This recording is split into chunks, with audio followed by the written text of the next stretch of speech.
Good afternoon. Good. Delighted to see you all here again today. Welcome to our latest in our series of Milken Institute forums that we hold from time to time. We have a very interesting and exciting one today. Before we get into that, let me just make a couple of announcements. I think most of you know me, but I'm Mike Clouden, CEO of the Milken Institute, for those of you who don't. I just want to mention that our next scheduled forum is going to be not going to be until January. We have none scheduled in December, but it's going to be Alan Tronson, who's president of the California Institute for Regenerative Medicine, and he's going to talk on January 22nd about the latest developments in stem cell research and the state's leadership role in this extraordinarily important area of medicine. We also have, for those of you who are members of the Milken Institute Associates, we have a series of private breakfast meetings that we have from time to time. The next one that we're going to have is tomorrow. This is just for members of the associates, and it actually is, I think, sold out, but it's a reminder for those of you who are associates and are planning to come. Our guest is going to be Mac McClarty, who's the former White House Chief of Staff in the Clinton administration. We had Frank Luntz just before the election, who is a very prominent Republican pollster who's many of you have heard before, talking about the election beforehand. We have Mac talking about the election afterwards, and I think that's going to be a lot of fun. And we then have our next one will be December 9th with Russ Stanton. He's the new editor of the Los Angeles Times, and he's going to be at the private breakfast to allow us to throw stones at him about what's happening with the Times. So, again, that's a member of the associates only. If any of you are interested in knowing more about the associates, please feel free to let me know. I'll also mention briefly the Global Conference. I think you're all aware of it. Our 2009 Global Conference is April 27th to 29th for the main portion of the conference next year. It will sell out, and indeed we're reducing attendance slightly from last year when it did sell out. So any of you who are interested in attending and are able to attend, I'd strongly urge you to go online and register while you can. All right, now on today's program. And I am really delighted at what we can do today because we have with us Sam Wyly, who has authored a book that I know many of you have already acquired. It is available at the back of the room. And it is something which I know you're going to find of interest, but also of interest as an introduction to the book, not in substitution for it. We have a discussion of it today led by our chairman, Mike Milken. So, Mike, we turn it to you, and when we're all through, we'll have Sam will be here, and we hope he'll be able to sign some copies. Thank you very much.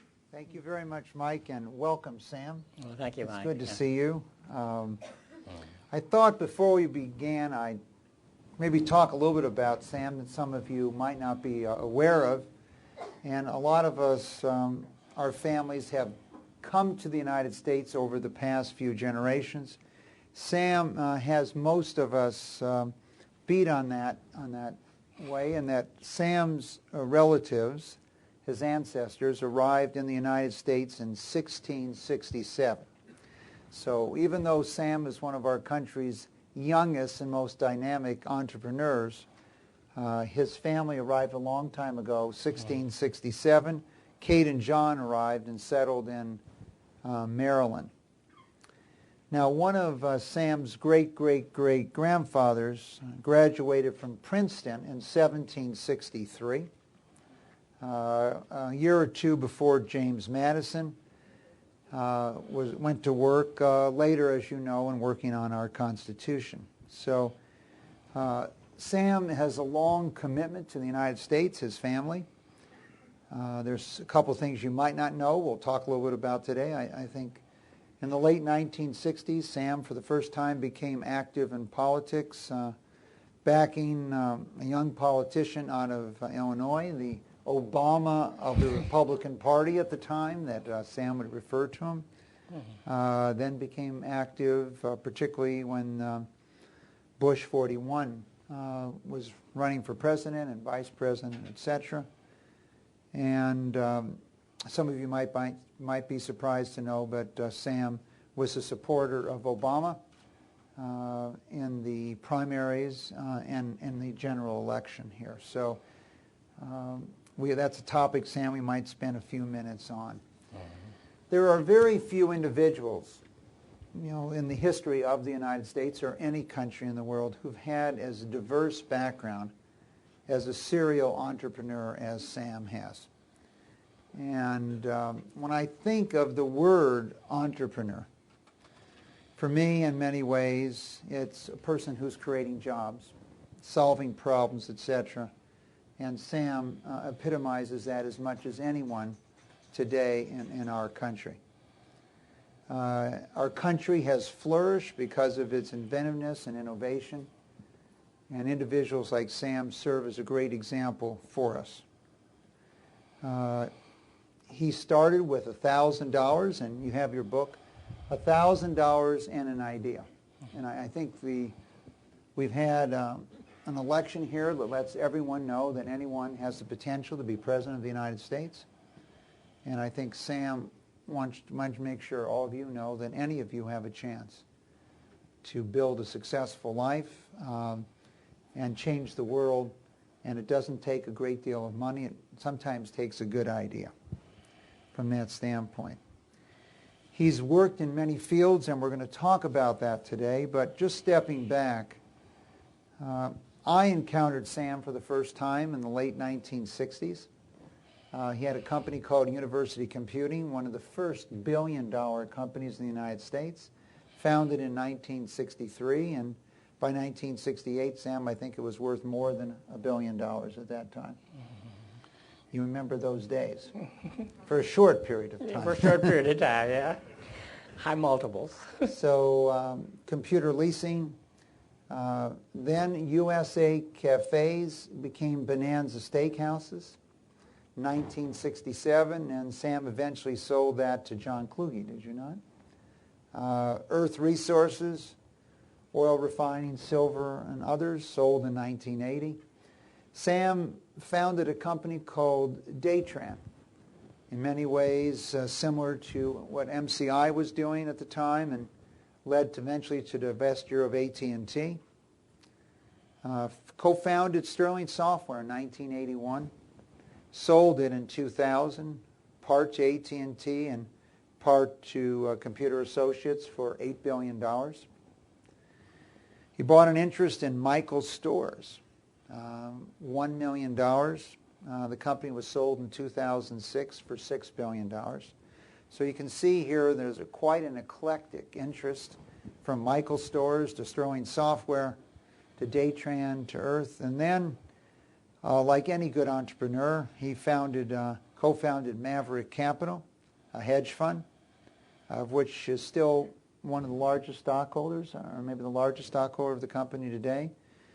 Green Mountain Energy, that we're going to spend a lot of time talking about today, way ahead of the interest 11 years later in the environment. And also, Maverick wasn't enough, founded Ranger, 3 years ago? Was it 3 or 4 years ago? Now, yeah. 5 years ago. Now, not in between founding different businesses, Sam was also in 72 and 76 a member of the U.S. presidential electorate. He was electing the president, right? Right. I was an elector, member of the Electoral College. How was that, Sam?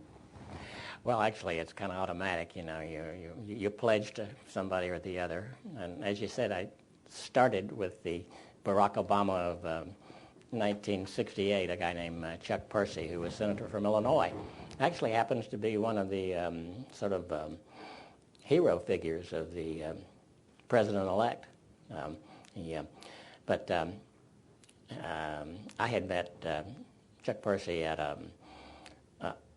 a school for presidents. I had started a company, so that's how I got to be president. I made myself president. And actually, when I got up there was another guy from Texas that had started to work for IBM the same time I did, a guy named Ross Perot. We had both started our companies, and we both said, hey, we're managers. How do we learn to really be managers, and how do we learn to be presidents of our companies? So American Management Association had a course for presidents, and Ross and I were both up there along with maybe 20 or 30 other folks, and one of the speakers was Chuck Percy from Illinois, and that's how I got acquainted with him.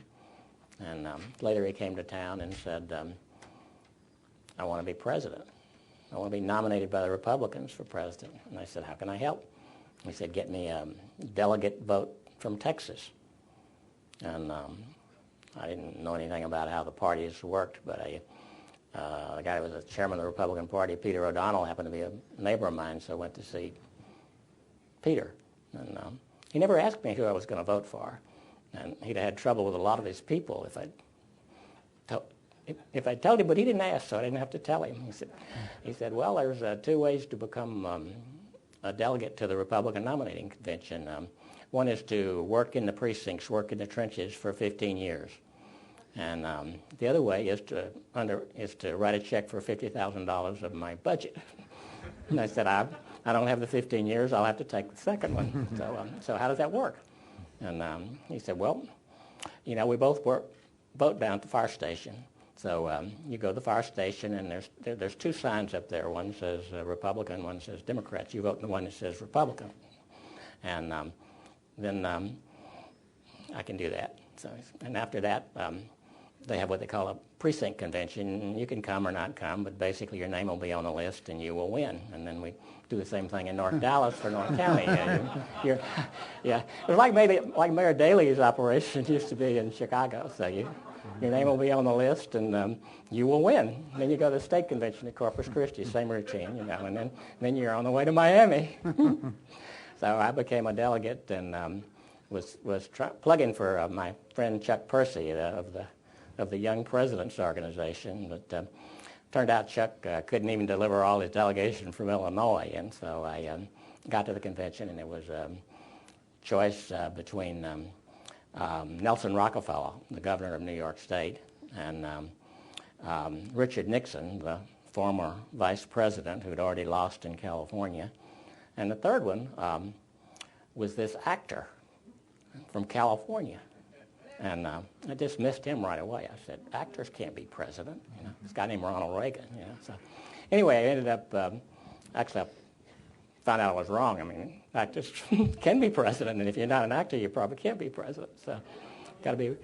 So I ended up voting for Nixon, and later he asked me to chair an advisory commission that he had. So I got to be chairman of a presidential advisory commission. And how was that, Sam? Was it as much fun as being the president of a company?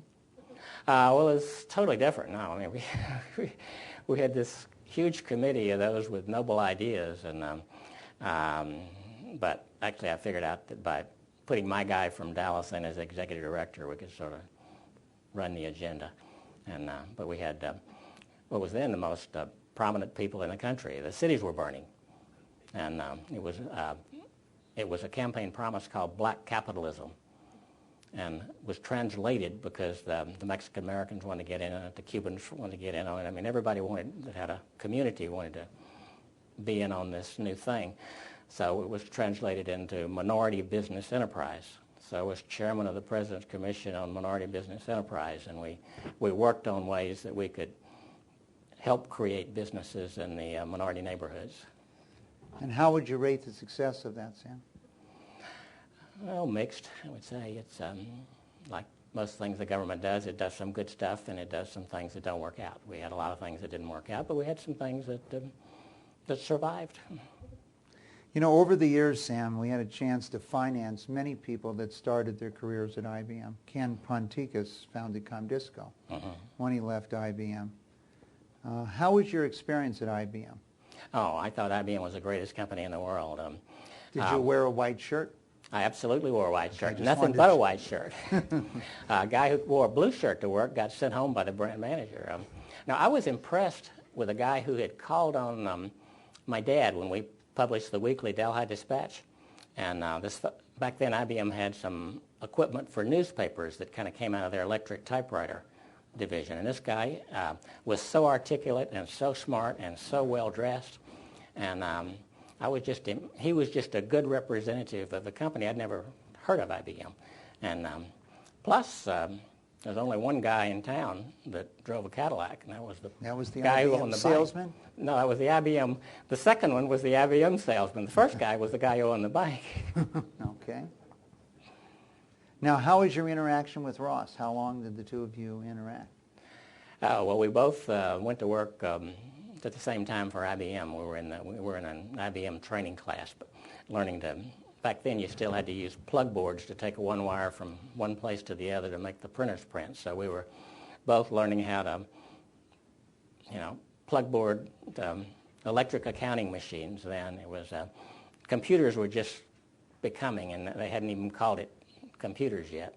And actually, I took the first course they taught at the Michigan Business School on computers, and they didn't know what to call it. They called it statistics.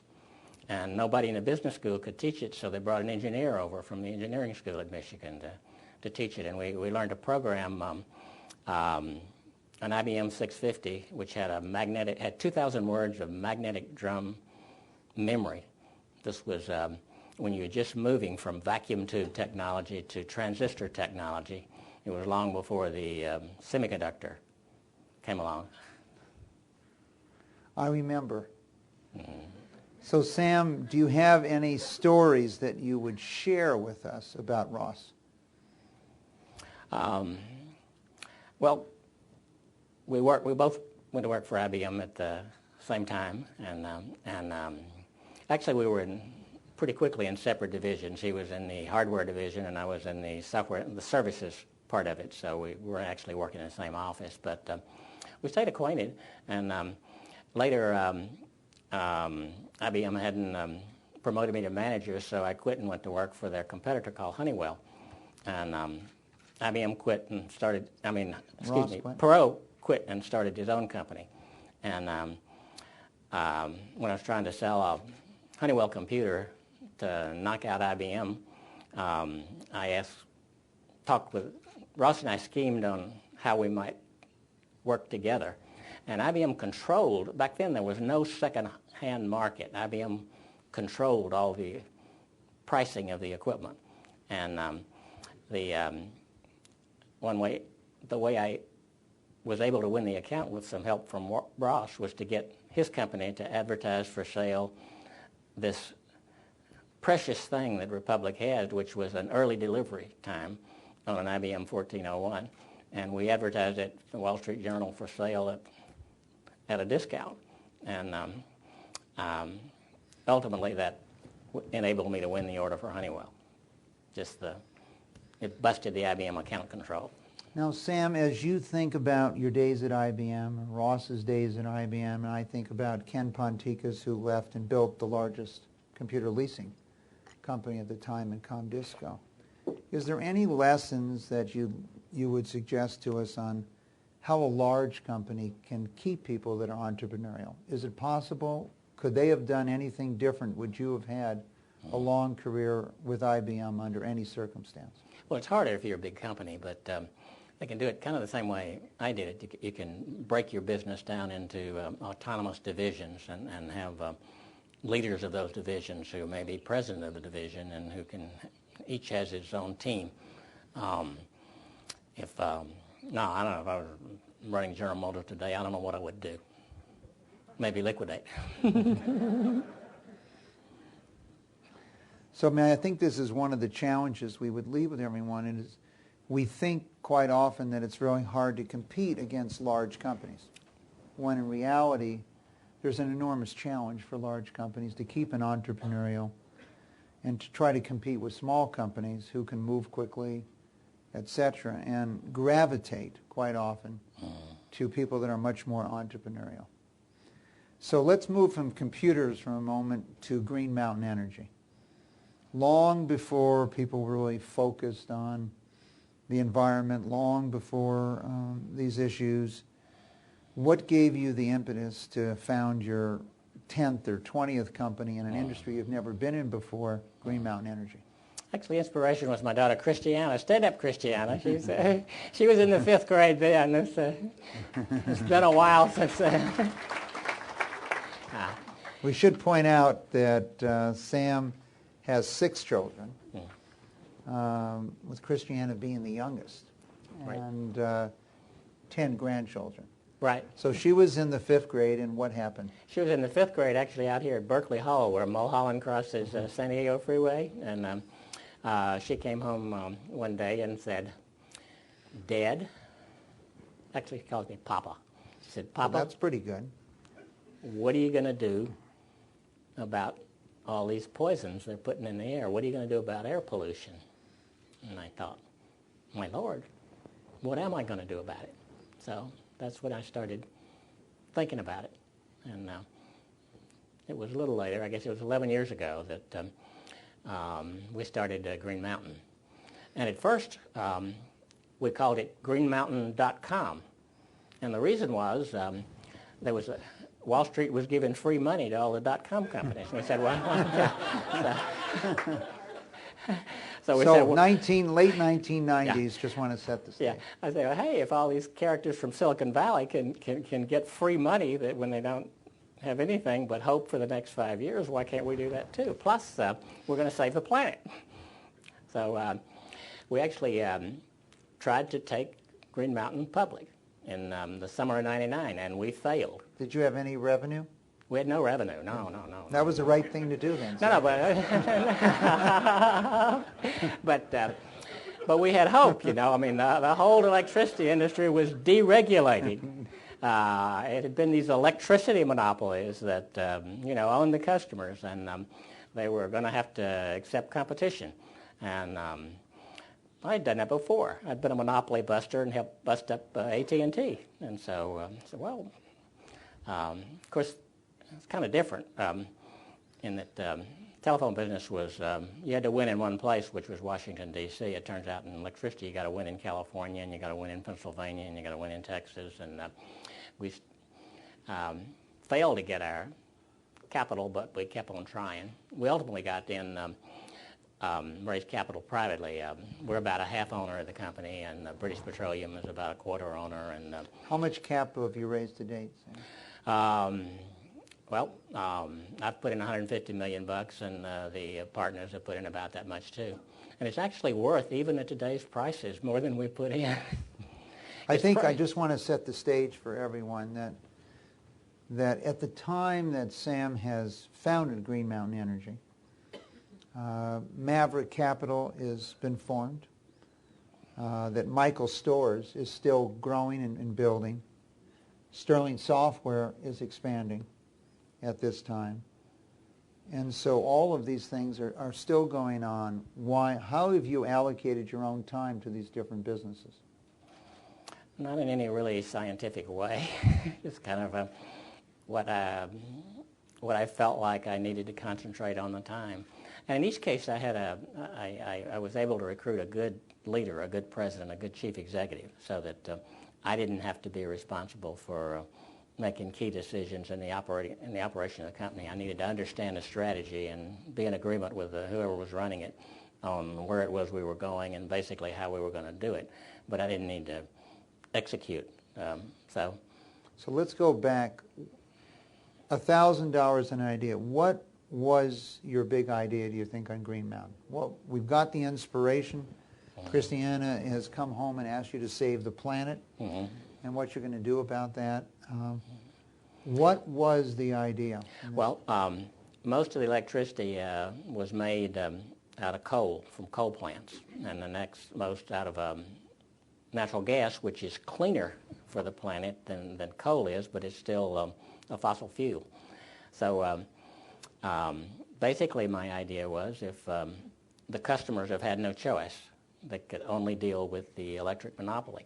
What if we offered them cleaner electricity that was made from wind, maybe totally wind, or maybe it's a cleaner mix. Turned out in Texas, we have two products. One is the same price as the former monopolies, the TXUs and the Reliance.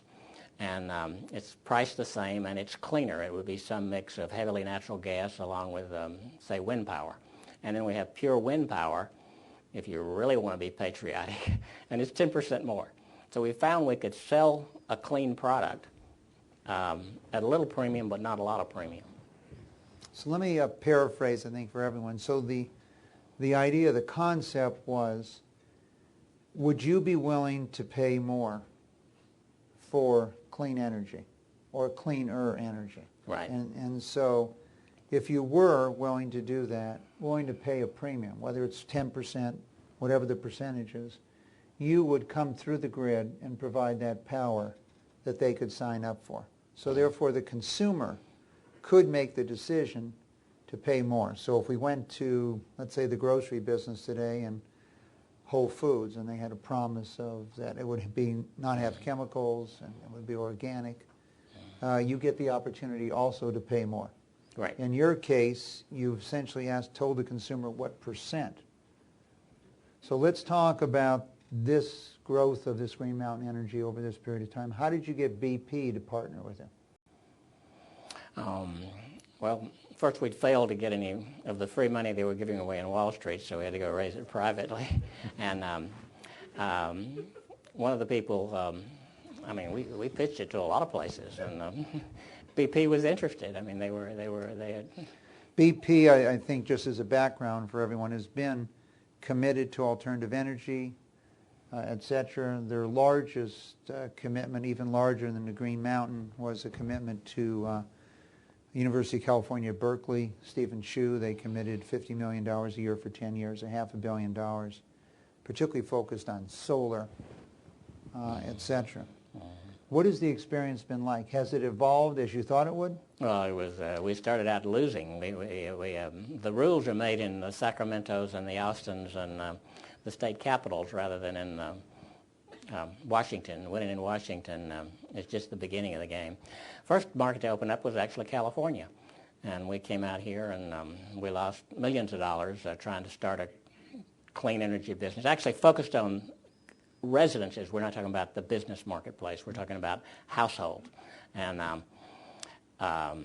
turns out that it wasn't possible to compete with the monopolies who could write the rules. And we did the same thing in Pennsylvania. Pennsylvania deregulated, so we went up there. We lost tens of millions of dollars, and we gave up on Pennsylvania. Then we went to Ohio, same story. But sort of simultaneously went to Texas. It turns out Texas had the most free market laws. And it has developed into really beautiful business. It's probably the most successful green business measured by cash profit in America. Maybe I've said that 2 or 3 times and nobody's contradicted me.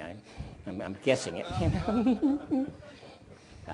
Maybe General Electric, who sells all this equipment that they got from Enron and wherever, might be bigger or what have you. But in terms of freestanding business.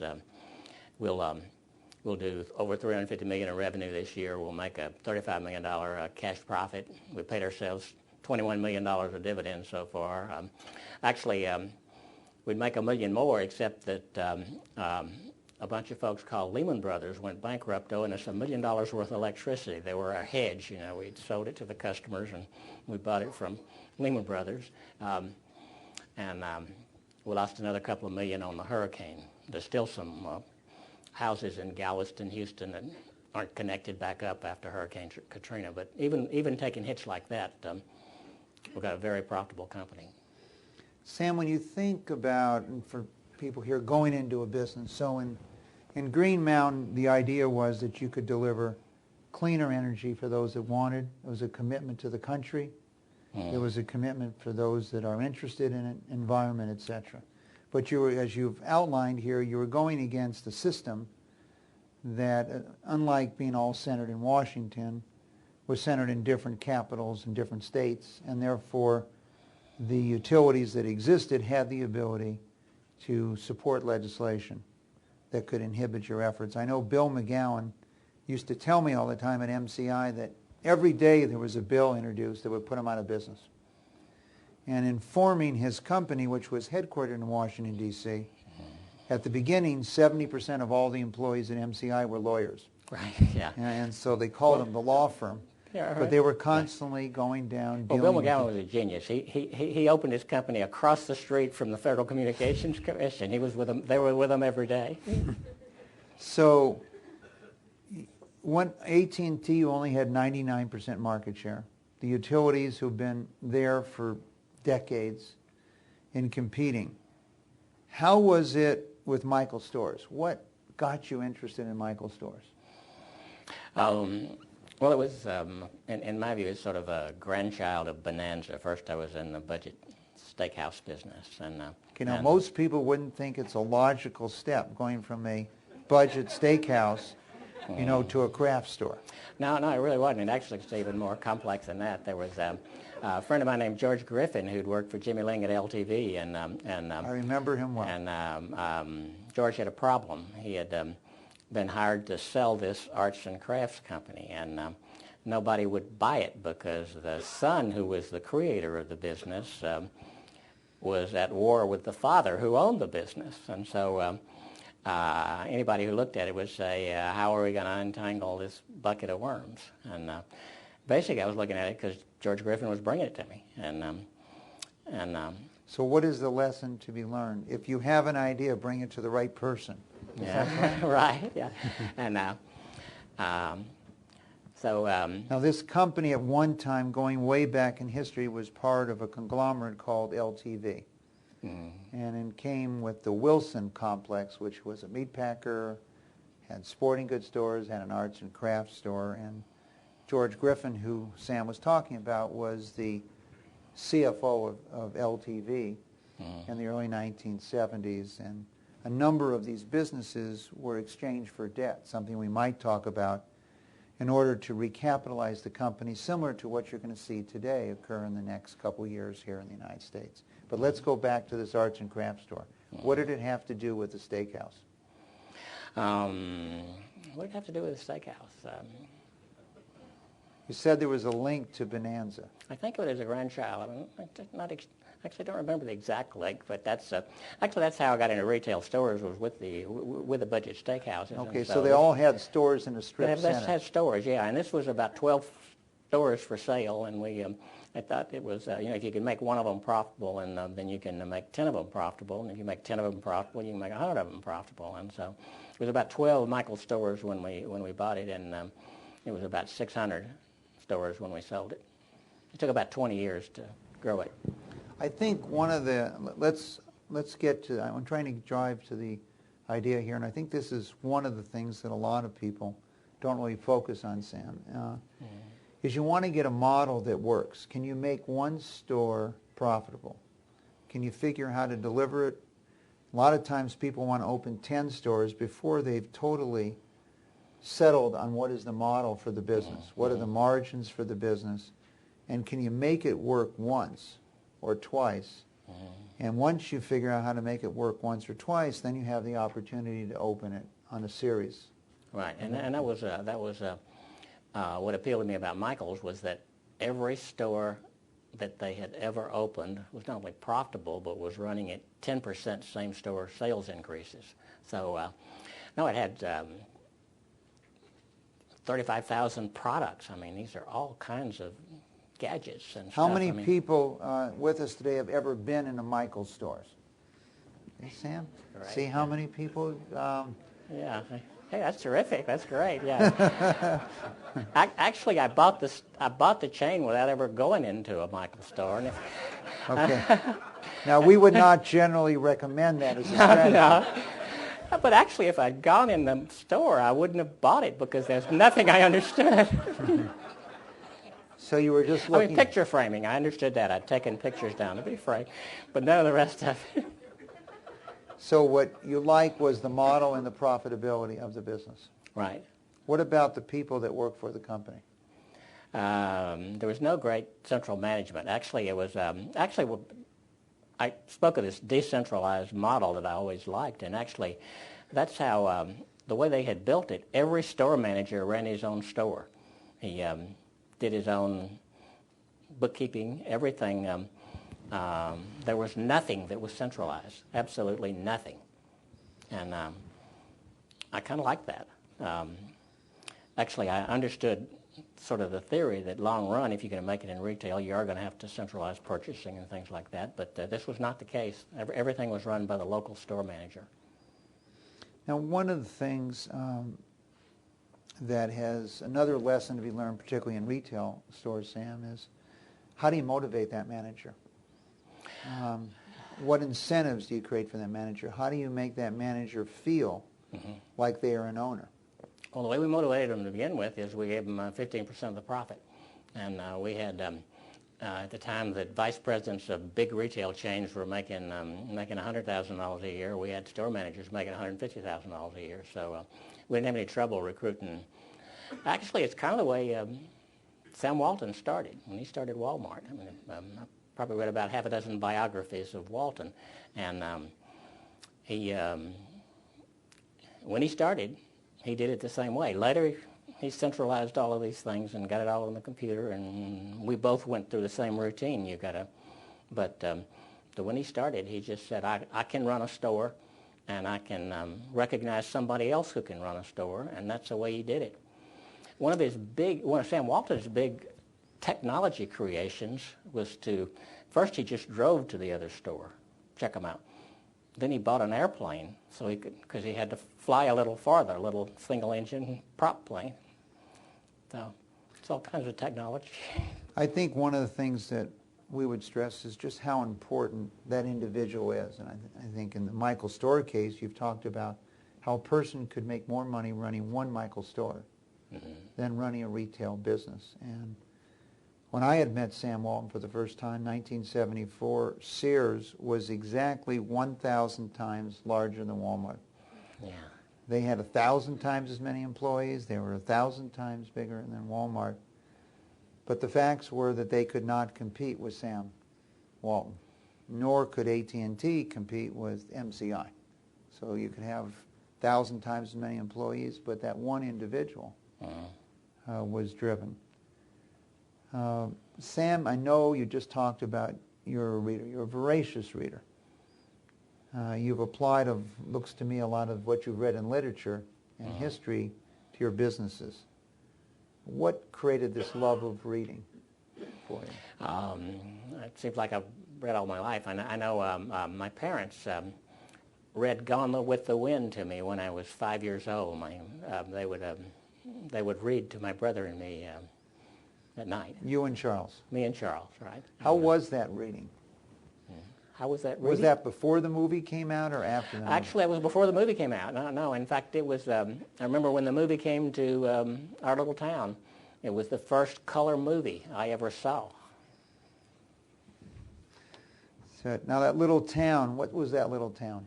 Well, that little town where I was born was called Lake Providence, and we've been there since... Not everyone knows it's in Louisiana, right? Yes, it's on the Mississippi River. It was originally a place where you took the cotton to put it on the steamboat, because this was before railroads, and this is when my Irish grandma and grandpa got down there. Actually, it was in 1830s. This was...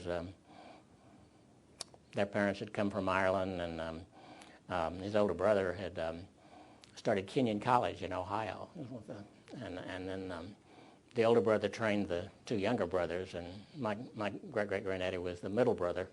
And sort of the Silicon Valley of that era was the rich land along the Mississippi River, and cotton, raising cotton plantations. So my grandparents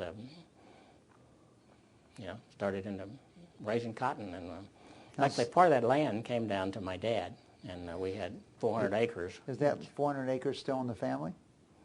There's a few acres we still own, but it's, they built houses around it, and we have a few little patch of it. Now, Sam, a lot of people wonder, should they go to get an MBA? Shouldn't they go? Should they go to business school? You worked your way through Louisiana Tech. And made a decision to go to Michigan for business school. Was that a good decision? Why did you make that decision? Well, it was good for me. Actually, I had a job offer with IBM, and my brother had an offer with IBM too. And he sort of had to go to work for IBM because he had a wife and a kid to support, so he couldn't really go off to graduate school. But I probably wouldn't, other than this W.A. Payton, who was, his name was then, he was called the Dean of American Accountants then, and W.A. Payton's handbook was on the desk of just about every CPA in America. and he came down and he was just a great speaker. And so it was really listening to Dr. Payton that got me charmed with Michigan. And I guess my professor Smolinski talked to Dr. Payton, and they said, hey, we're starting a new scholarship up in the University of Michigan in Ann Arbor, and they're going to name it for me. Why don't you apply? So I applied for it, and I got the scholarship. So instead of going to work for IBM, I went to go get an MBA. What was business school like 50 years ago, Sam? Business school was pretty much the same as it had been in my undergraduate business school.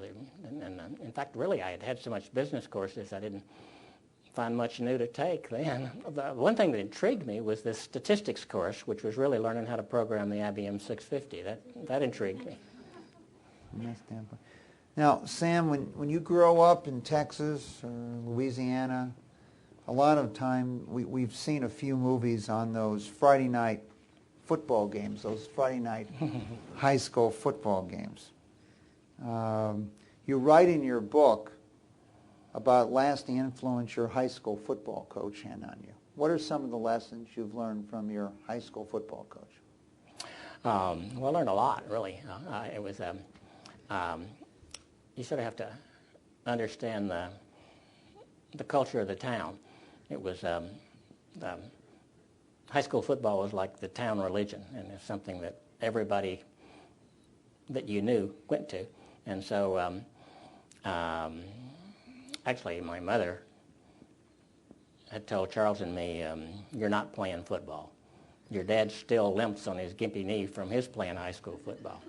But I looked at his pictures. So listen, how many people here have told their kids they're not playing on the football team? Okay, not too many. Yeah, but that kind of inspired my brother and I to go out for the team. So,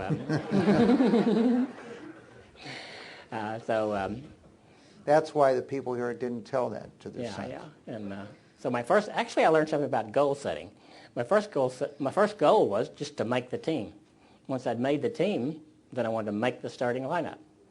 And I got some encouragement from my coach. He said I was a 155-pound nose guard and left guard on offense, and I was a little guy in a big guy's game.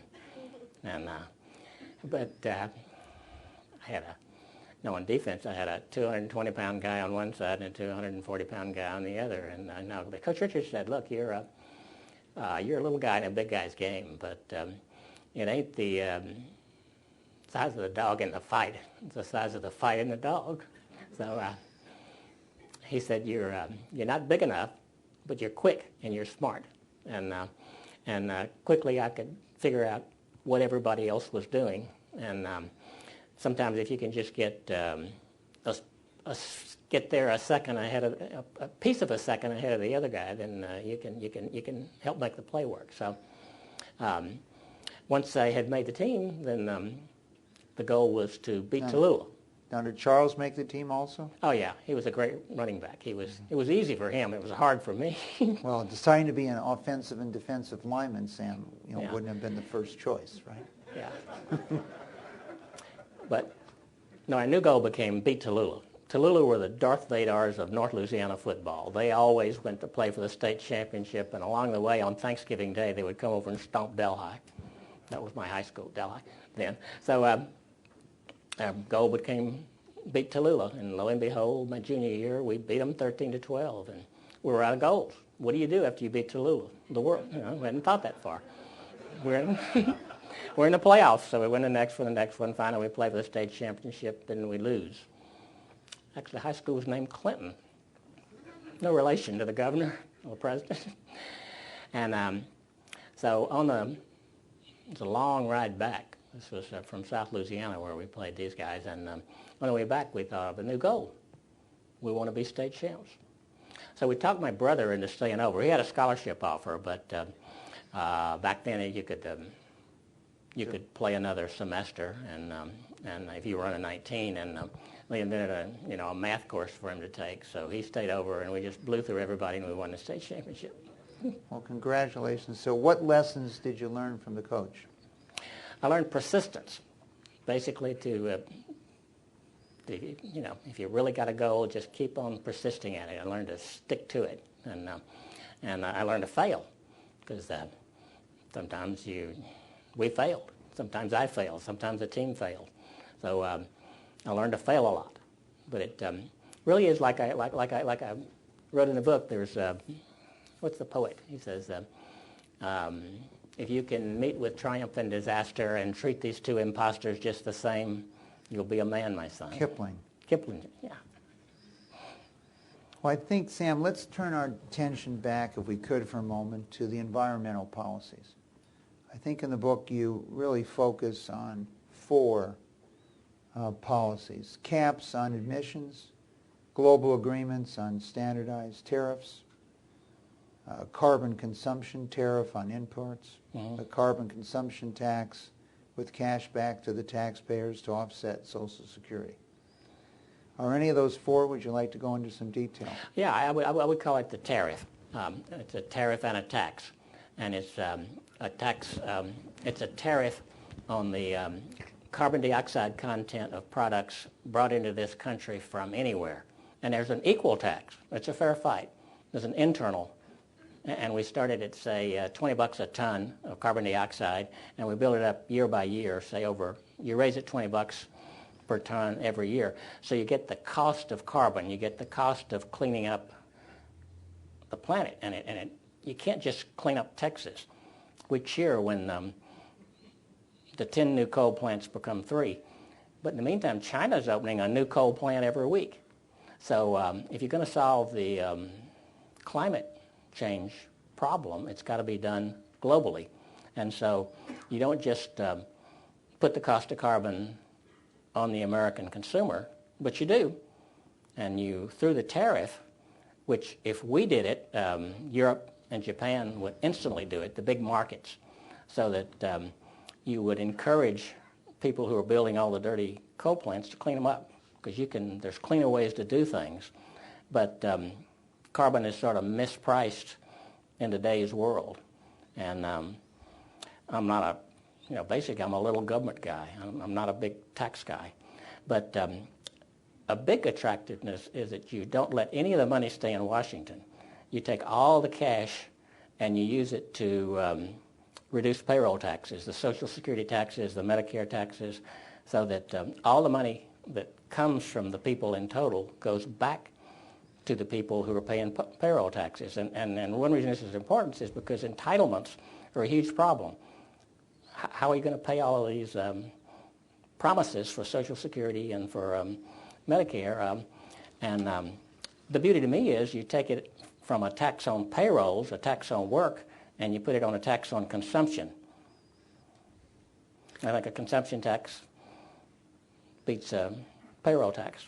So I think, at the Milken Institute, about 3 or 4 years ago, we formed a group called SAVE to try to limit dependence on carbon-based energy. So if I was to attempt to summarize the concept, Sam, I just want to make sure it's as you put forth.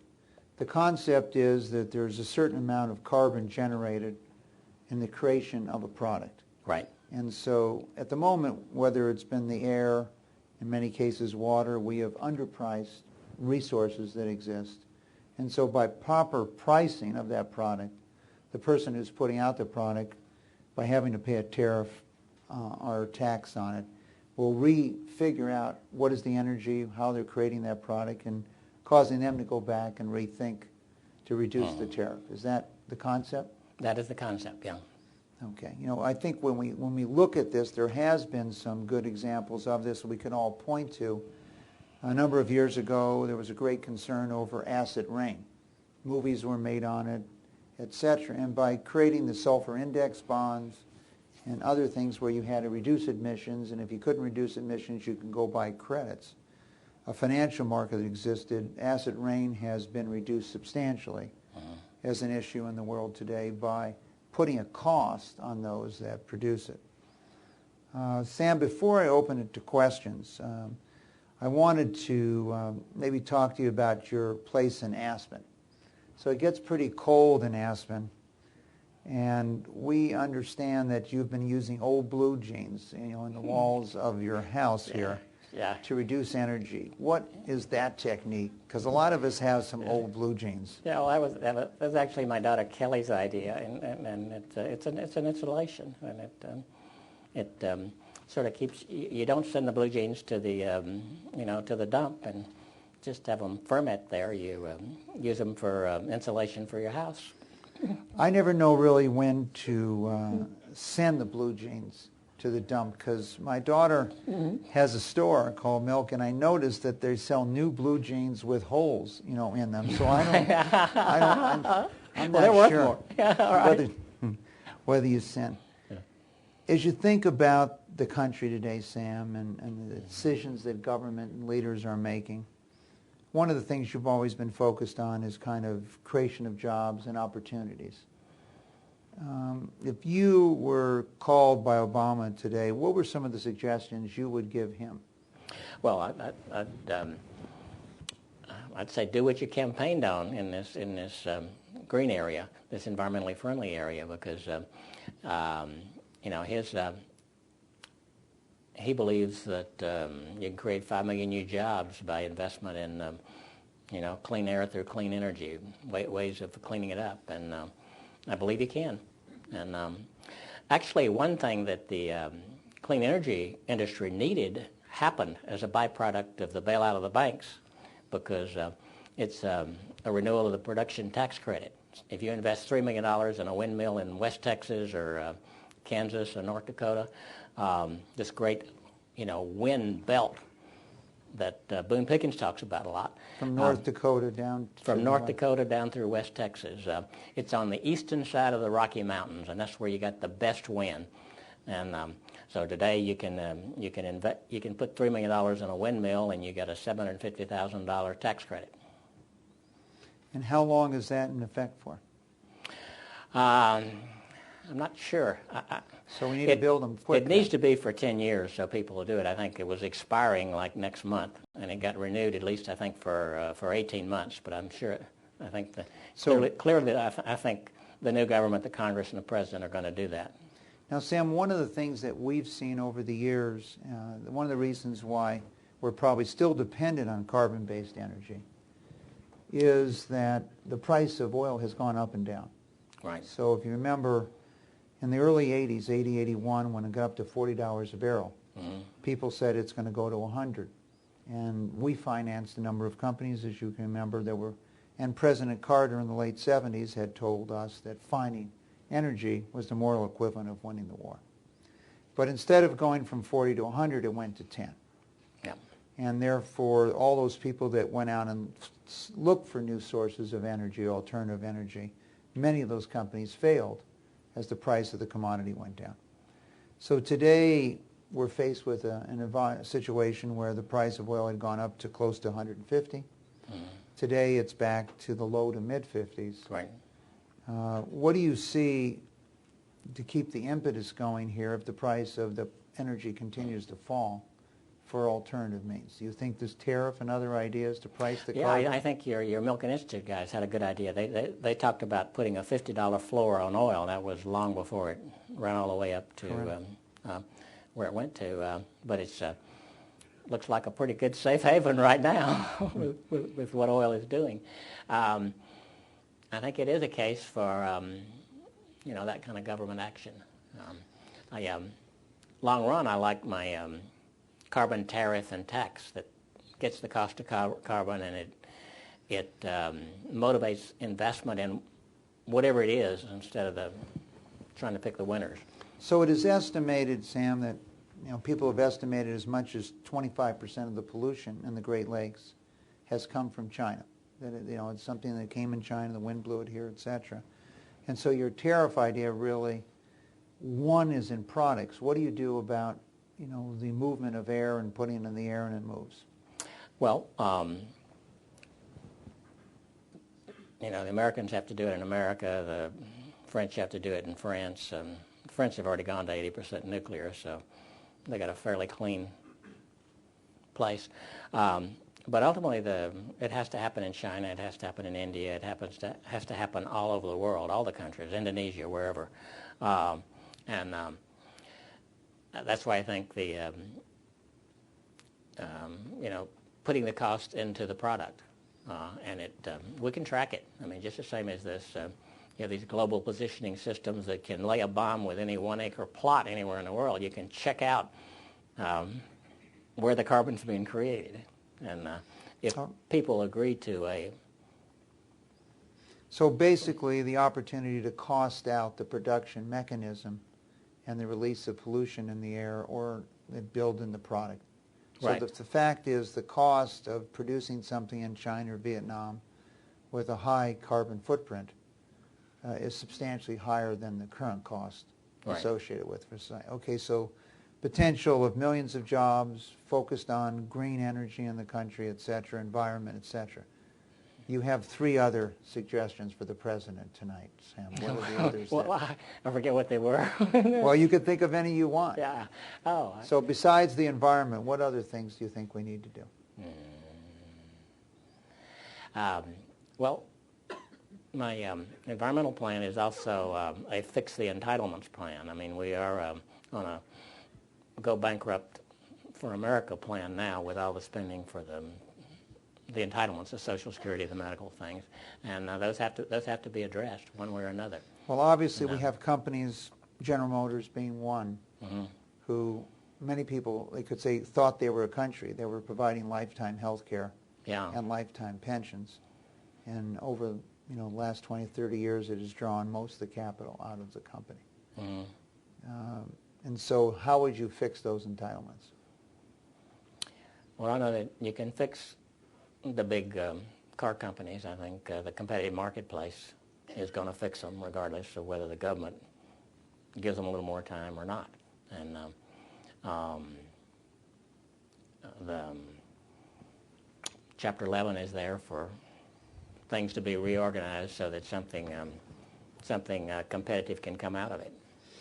All right, well, let's open it to some questions now from the audience. I think we have some microphones. And if you have a question, just raise your hand, and if you have the microphone, you can ask your question. As always, please give a question, not a statement. So who would like to ask a question? Over here? Right here. Hi, Carlos Alfaro.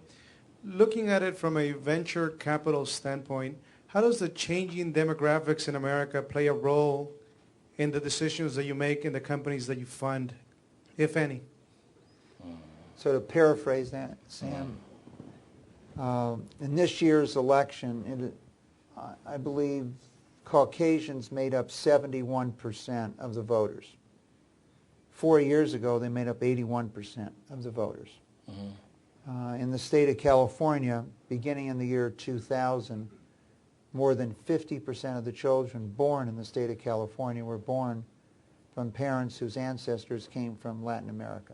And at some point, in many of the states, the majority of citizens here in the next 20 or 30 years will be, parents will have come from Latin America or Asia particularly, and Africa if we wanted to include all 3.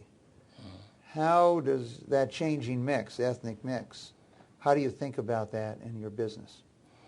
I don't think about it. I don't think it matters. I think that America has always had a changing mix. We used to segregate ourselves into Italians and Irishmen and fuss as groups like that. But basically, America's a land of opportunity for everybody. I think it's fabulous that a guy named Barack Hussein Obama. I mean, what that's great to think about. Would you think a guy whose middle name was Hussein was going to get elected here? But he has, and by a big margin, and from all parts of the country, and a lot of different. Any way you want to segment it, they slice and dice the electorate all sorts of ways. But basically, America's a land of opportunity, and it doesn't matter where you came from. So, it's interesting, in answering that question, we were very focused on the changing ethnic mix of America for many years, Sam, and we made the decision to go finance both of the Hispanic television networks, both Televisa and Univision. We're backing every Mexican restaurant concept we could possibly think of at the time. But I think your comment, Sam, is that America is still assimilating people. America's still assimilating people, and everybody can be an American, and you find the biggest boosters are the second generation, third generation Americans, Or even first generation. or even first generation. Yeah, probably people who left someplace where it's not as good appreciate it more than the first ones. So I think the answer, maybe have to discipline their kids a little. so the answer to the question there is, I think you really have not really focused on individual ethnic background, and you're really focused more on offering products and services that you think people want, regardless of where they came from. Or their ancestors. I was raised to see every other individual as a child of God, and see myself the same way, and not to make categorizations beyond that. So, I mean, I think there's been arguments, obviously, from the question on both sides. You know, do we have a changing mix here? Yes, we've had a large influx from Ireland and other parts of the world over time. But is it going to be different this time with a very large Spanish-speaking population, et cetera? No, it's more difficult if English is not your native language. Christiana went to a place where you had classes for people where English was her native language, and other classes for people where English was not their native language. Well, luckily today in China, they've passed legislation that by 2015, 2018, if you want to get a high school diploma, you have to be fluent in English. So we have a lot of new English speakers coming down the pike here. Next question. Yes, I'd like to know. Just one second. Excuse me, I'm sorry. My question is really kind of about balance in two ways. One, how would you balance growing a small business to a large business, the growing organically through revenue that you might generate from the business as opposed to incurring debt or getting outside capital? And the second is the balance between your business life and your personal life in terms of, I've heard the CEO of Google say that you have to be obsessed with the business, and it's difficult to find time to sleep, and that's the only way you can succeed in business. I'm just curious your take on those. So, Sam, first the question is, are you obsessed with your business? You know, first you had multiple businesses, Yeah, but... yeah. Well, I don't like the word obsessed, but I do like. When I'm an entrepreneur. What does an entrepreneur do? He creates businesses and he builds them up. So when I'm in that creative or helping the baby to be born focus, I'm very focused on it. But I always slept good at night, and I never and I failed, and that's one of the lessons of failure is that you learn that sometimes you lose, so you just got to get up and go after it again.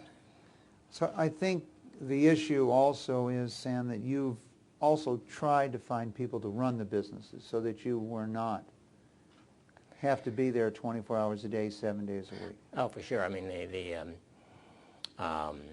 first job of someone who leads a company is to make it a good place to work. Well, it's two things. You got to focus on customers. In fact, the purpose of the business is to create customers and serve customers, and to do that, you've got to make it a good place to work. You've got to be able to.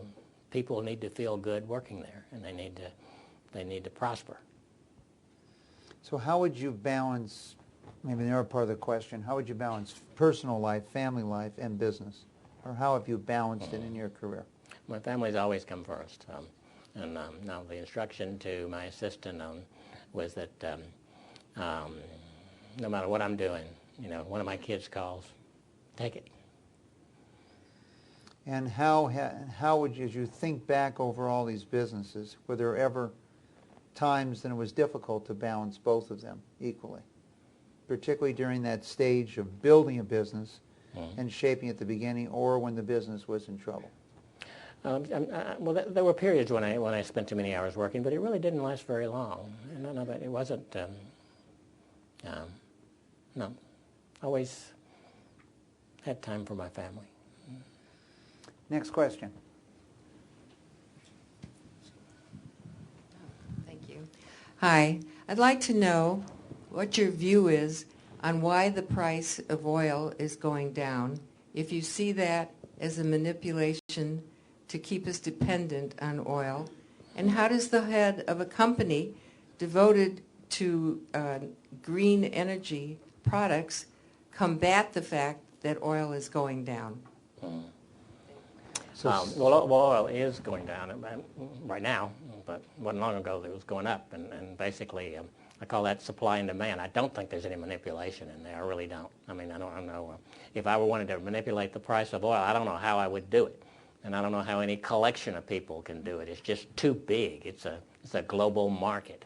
Form an organization called OPEC and you turn the valve off. That's how you make it. So Sam, yeah, let me tell you, OPEC was modeled on the organization in Texas that used to work with the other guys who had production, which was mostly Oklahoma and Louisiana. In fact, when I moved to Texas, you were only allowed to produce 8 days a year. Think about that.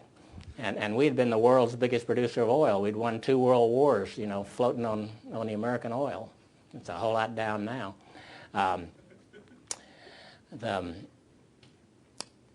people who buy oil, people who sell oil, they're part of the market.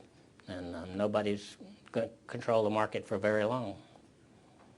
I think one of the things Sam would say here is that, first, if you look at countries throughout history, very few countries have really ever flourished that were based on natural resources. There's a tremendous burden of being a country with natural resources. It doesn't create a lot of jobs, and prices go up and down. And long term, natural resources have not done as well as investing in U.S. government bond. When we think about the price of oil at $40 a barrel in 1980 and $54 a barrel today, it hasn't traveled that far over almost a 30-year period of time.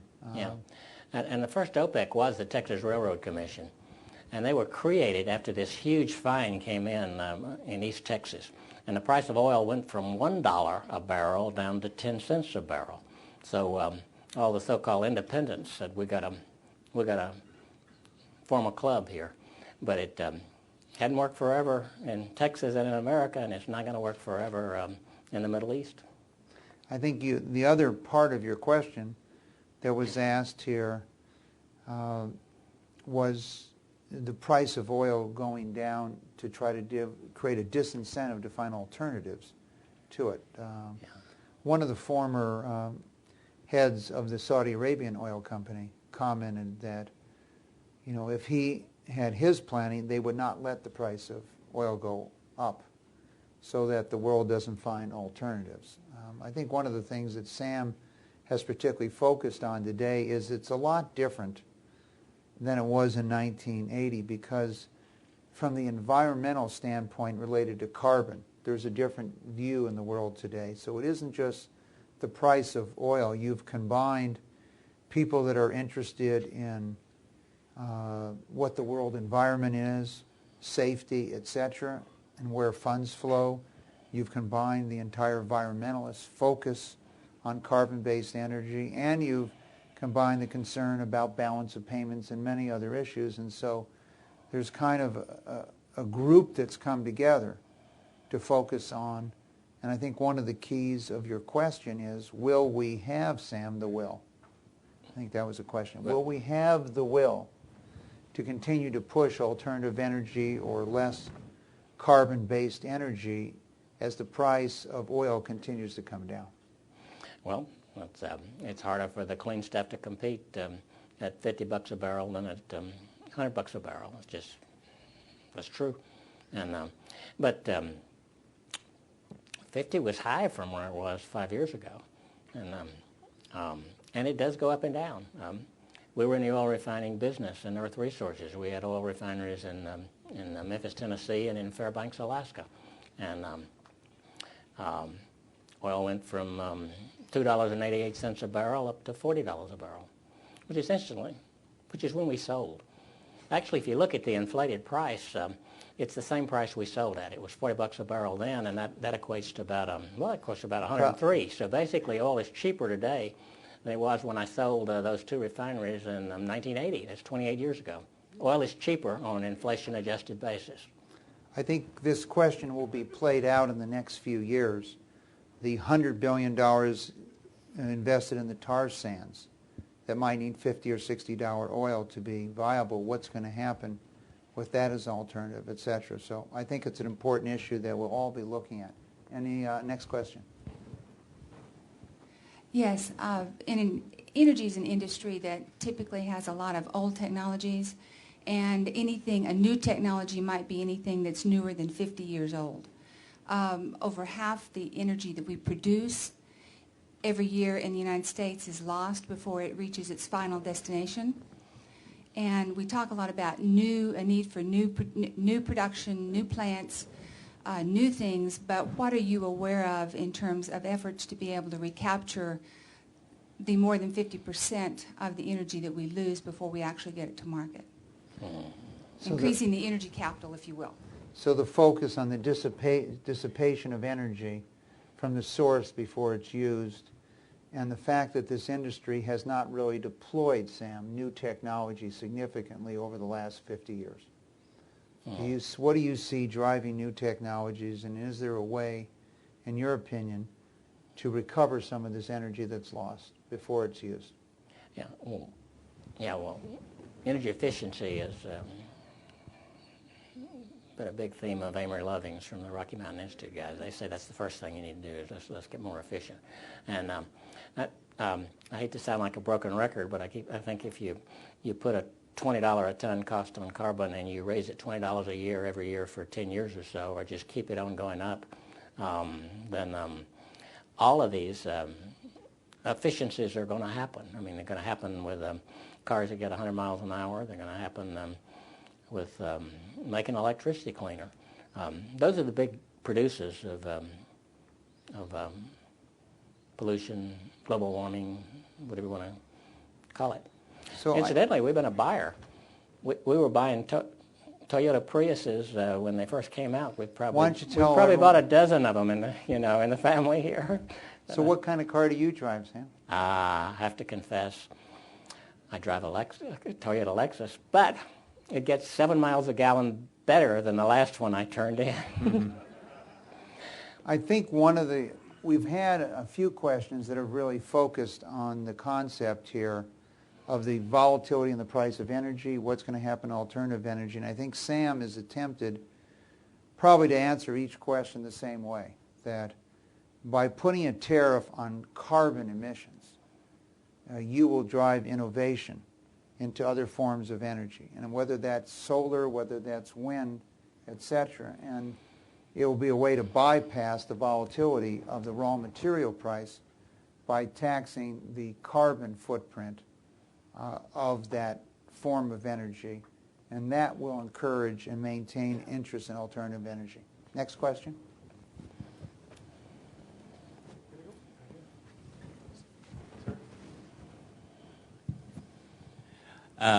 What are some of your failures? Oh, boy. I got a long list of failures. Well, I spent an economic failure was when I decided to bust up the telephone monopoly. I created a company called Data Transmission Company, which was, my intent was to build a nationwide data transmission network. And at the same time that Bill McGowing was coming in with the phone calls. Bill was analog plant, and he was selling phone calls. Analog was good for all kind of phone calls, but it wasn't good for the computer guys because we spoke digital. And and I got into it because I had University Computing, which was early online. We were serving customers over the telephone lines, and the telephone lines were inaccurate and costly. So we could get 10 to 1 better cost by going digital instead of the analog plant. So we had a really smart engineer named Ed Berg who figured out how to do this. Our initial cost was $375 million, which would be what, $2 billion today. So we're a $2 billion startup. And but then I had been able to start and take public university computing, and the IPO investor got 100 to 1 in the next 4 years, and I've been able to do part of that with Bonanza Steakhouse. And so at the time I was starting it, it seemed like that every time I stepped up to the plate, I got a home run, but I got some tough lessons. And in terms of capital, the crash of 1970 came after the wonderful years of the 60s. I mean, the 60s were like the 90s with the technology and telecoms. And I remember in just a few weeks in the spring of 1970, my university computing stock went from $99 to $13. About as fast as the whole thing's been cut in half here in the last 3 months. Just as a benchmark, the stock market hit 1,000 in the mid-1960s, and it really didn't cross over that level again until 1983. So there was a very long period of time, this tremendous growth and expansion that occurred in the 1960s that Sam spoke about. Sam, what about another one that I Actually, it took about 15 years to get back to even then, but in the 1930s it took 25 years to get back to even, because I was at Ann Arbor at the business school when we celebrated that the Dow had got back to where it was 25 years earlier. 1957 was the year it got back to where it was in 1929. So as we look at these things historically, and when you say back to even, it doesn't take in consideration the cost of inflation. So getting back to even isn't really. Sam, what about another business, maybe talking that didn't work as well as both of us would have liked it to, and that was the clothes stores, that collection over there on Rodeo Boulevard. Now, I don't know if anyone here had purchased clothes at that location. So. Well, you win some and you lose some, you know. It was a good idea that... Why don't you describe it? I'm not sure everyone shopped at that store. I did all I could do, Sam. Well, was that? Well, you actually it's not a world I know anything about. It's the world of fashions, you know. But I know a little bit about brands. But it was, and the big brands were the Italian names. Gosh, I don't think of the names. Valentino and Crizia, and I don't remember who they were. But anyway, it was basically a boutique for each one of them, which the Italian manufacturers love because they get their brand out there instead of being just a department, Neiman Marcus or Saks or some other department store. They get to have their own sign on the street just like they do in Milano. And it was also a fun place to go and shop. See, so you get to go to Italy, you know, and they make nice cappuccino, and it's a laid-back place. So that was an enjoyable part of it. So you might, if you can price in some things like that, maybe it wasn't such a bad economic deal.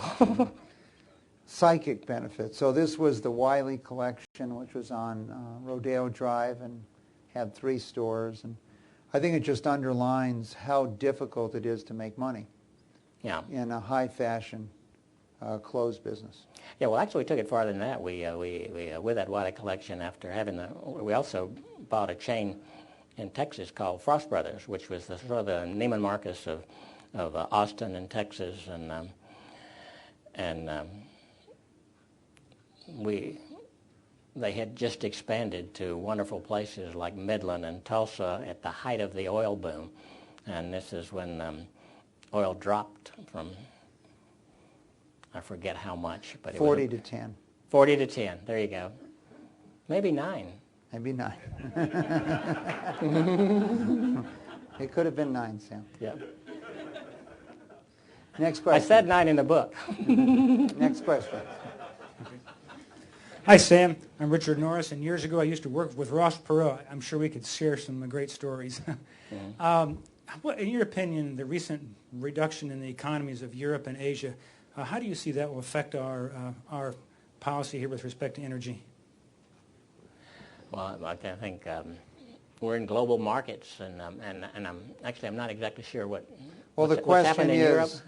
is, as the economies turn down in Europe and Asia, and their demand for energy is decreased, how do you see that affecting once again, your business? I think it's a similar question we've had 3 or 4 times. Well, yeah.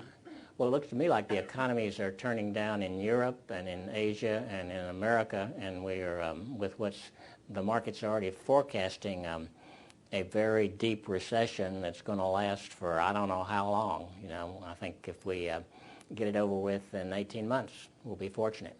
I've tried to look for historical parallels. Actually, I'm in the book business. I was thinking maybe the next book I would write would be bear markets that I have known, you know, because I have known, since I've had publicly owned companies, this is my 9th bear market. If you add the one that when I was working for somebody else, I've been through 10 bear markets. This one's a booger. It's tough.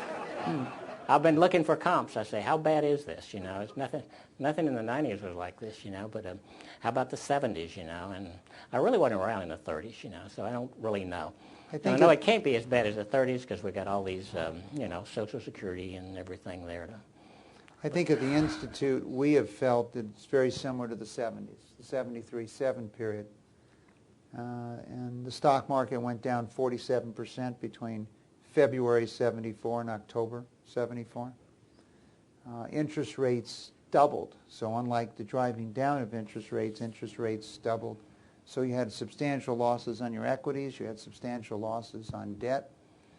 The government put in credit controls to try to control the price of oil that quadrupled. And if any of you remember, that was a period of time when you had long lines at gas stations for the right. I waited in line in Monterey for 2 hours for gasoline. So, you know, it's a period of time that would be very similar to what we're experiencing now if we make a projection. Why don't we take one more question, and then we'll open it to some book signing here. Mm-hmm.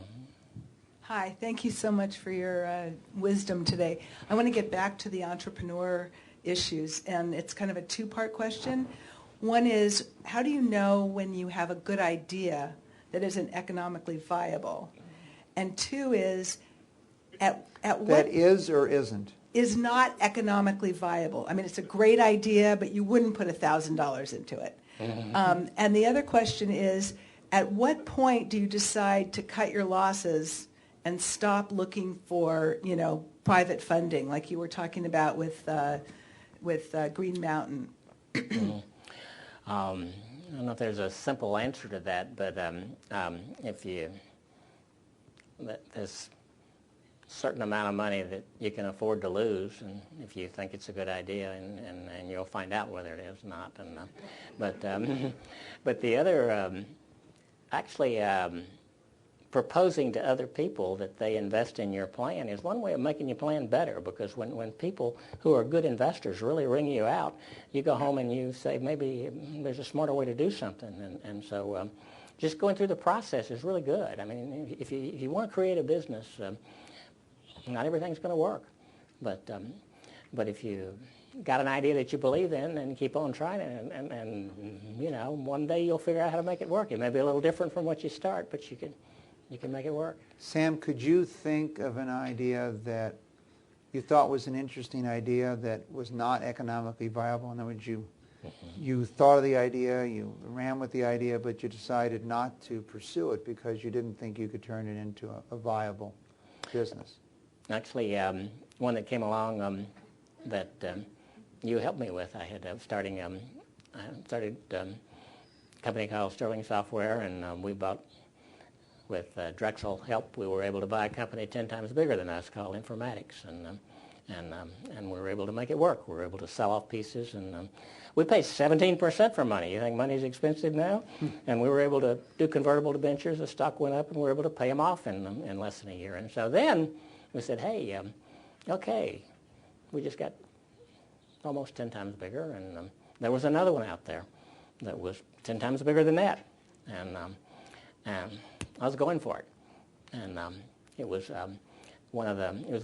it was a remnant of the days when there was IBM and the Seven Dwarfs. This was one of the dwarfs. It was called Control Data, but I had a certain nostalgic interest in it because my first computer that I started the company with was Control Data. But anyway, when we started buying the stock when it was like 18 or something, and it kept on going up, And the price of money the Drexel could get was 13%, and then it got to 14%. And as the months went by, as we had a big team of people working on it, trying to figure out how we're going to pay all of this off. And it finally the stop is up in the 30s, and the price of money has gone from 13 to 16%. And I'm trying to make it work because I want to make it work.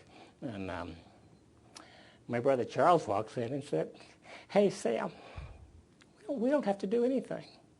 I thought, right, we don't have to do this. And so I said, sell the stock. And I went to Europe I went to Italy for 3 weeks. And when I came back, turns out that's been one of the best things because I stopped to talk to 2 days talking to software analysts in New York City, and they were turning white. They were just turning white. This was on a Thursday and a Friday. Come Monday, it was Black Monday of 1987, and the stock dropped 23%. The market dropped 23% in one day. Remember that? So failure was one of the best things that happened to me. Plus a nice 3 weeks in Italy. I think one of the lessons, another lesson is that you talked about, Sam, there was nostalgia. Yeah. There are so many people at a period of time that were there before the airline industry was being built that were nostalgic about the airline industry.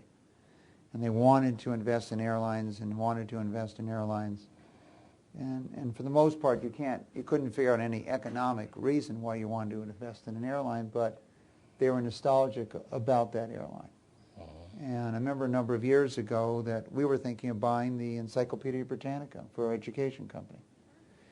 So I was nostalgic about the Encyclopedia Britannica. Then we had someone do a study and discovered that only 5% of the people under 50 ever heard of the Encyclopedia Britannica. And so where it meant something to me, it didn't mean anything to someone else, and was one of the best decisions we ever made not to buy because the person that bought it ended up losing about $500 million. And so I think there's really a reason that Sam has given us here, and that is, one, trying to convince someone else who's knowledgeable to invest is really a good idea because it hones your thinking. It makes you think about your presentation. So even if you could put up all your own money, there's a lot of discipline of trying to bring someone else in who can question your ideas, and sometimes it makes your ideas stronger. And sometimes it makes you ask yourself, is this really viable? So instead of doing it by yourself, I think that's a good lesson you've given us here, Sam. And I think the other lesson is, if you're nostalgic about something that used to be a great business or used to be a great idea, take a 3-week vacation to Italy. Anyway, so thank you very much, Sam. Okay, thank you, Mike. Enjoyed it. So Sam's going to go in the back of the room and yes, ladies and gentlemen, you can purchase the books right back here, and Sam will be signing autographs right next to it. Thank you.